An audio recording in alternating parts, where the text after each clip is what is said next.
সেটি বসো, সবাই রেখো, করবে সবাই বসে উনি আপনাদের কাছে যাবেন। পরিচয় করাই দাও যাই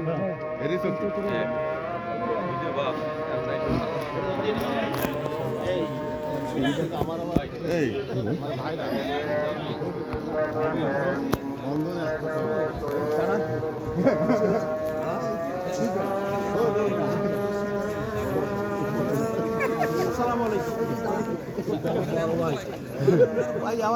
আমাদের প্রধান অতিথি, আমাদের যারা অতিথিবৃন্দ আছেন, যারা আজকের শওকত ভাইয়ের দোয়া অনুষ্ঠানে এবং স্মরণ সভায় উপস্থিত হয়েছেন, তাদের সাথে কুশল বিনিময় করছেন।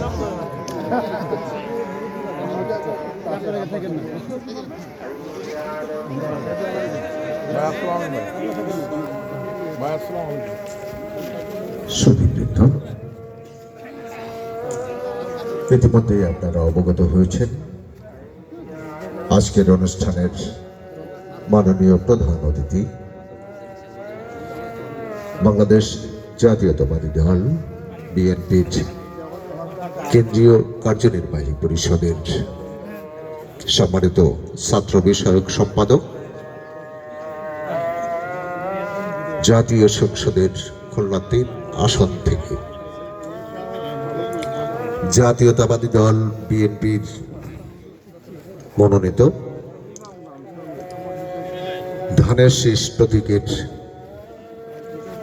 পদপ্রার্থী আমাদের প্রান্তীয় অভিভাবক আলহাজ রকিবুল ইসলাম বকুল আমাদের মাঝে উপস্থিত হয়েছেন। আজকের অনুষ্ঠানে যারা আলহাজ শেখ শওকত আলী সরানী উপস্থিত হয়েছেন, আপনাদের সাথে কুশল বিনিময় করছেন।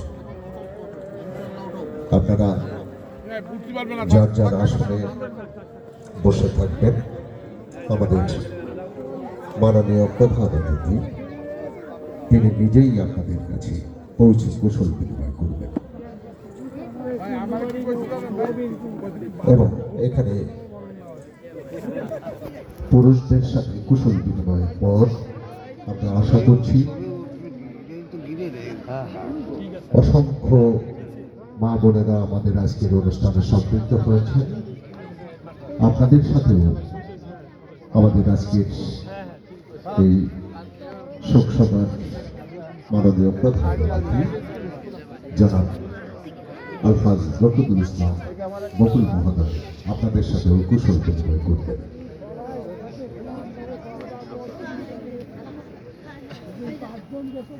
মরহুম আলহাজ শেখ শওকত আলীর পরিবারের পক্ষ থেকে আপনাদের প্রতি অজস্র কৃতজ্ঞতা জানাচ্ছি। এই শীতের রাতেও আপনারা এই পরিবারের ডাকে সাড়া দিয়ে আলহাজ শেখ শওকত আলীর স্মরণ সভায় উপস্থিত হয়েছেন। উপস্থিত হয়ে আজকের আয়োজনকে সফল সম্পন্ন করার জন্য সহযোগিতা করেছেন। ইতিমধ্যেই আমাদের আজকের অনুষ্ঠানের মাননীয় প্রধান অতিথি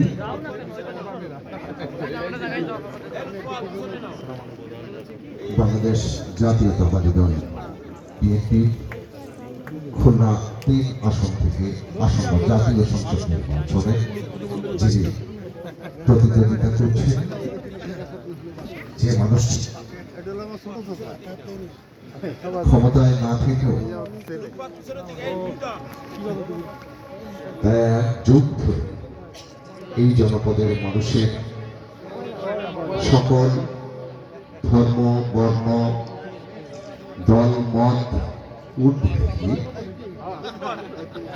মানুষের সেবায় কাজ করে চলেছেন। এই জনপদের মানুষের মনে কোঠায় যে মানুষটি স্থান করে নিয়েছেন, সকলের ভালোবাসায় সিদ্ধ হবেন 12 তারিখের নির্বাচনে, সেই প্রত্যাশা আমরা রাখি। আজকের অনুষ্ঠানের আমন্ত্রণে সাড়া দিয়ে প্রধান অতিথি হিসেবে আমাদের মাঝে উপস্থিত হওয়ার জন্য মরহুম আলহাজ শেখ শওকত আলীর পরিবারের পক্ষ থেকে আমরা মাননীয় প্রধান অতিথির কাছে কৃতজ্ঞতা প্রকাশ করছি।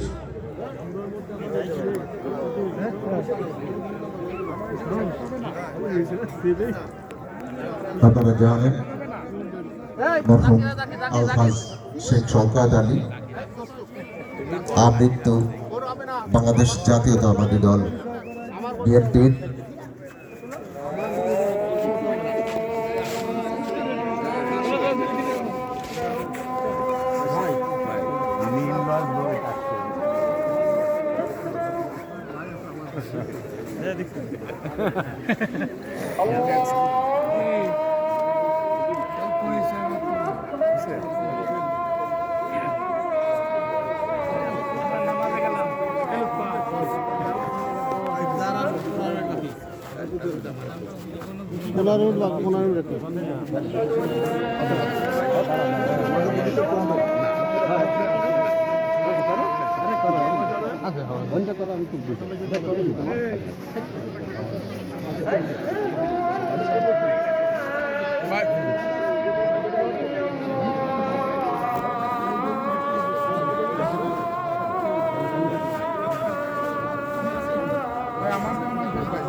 আদিল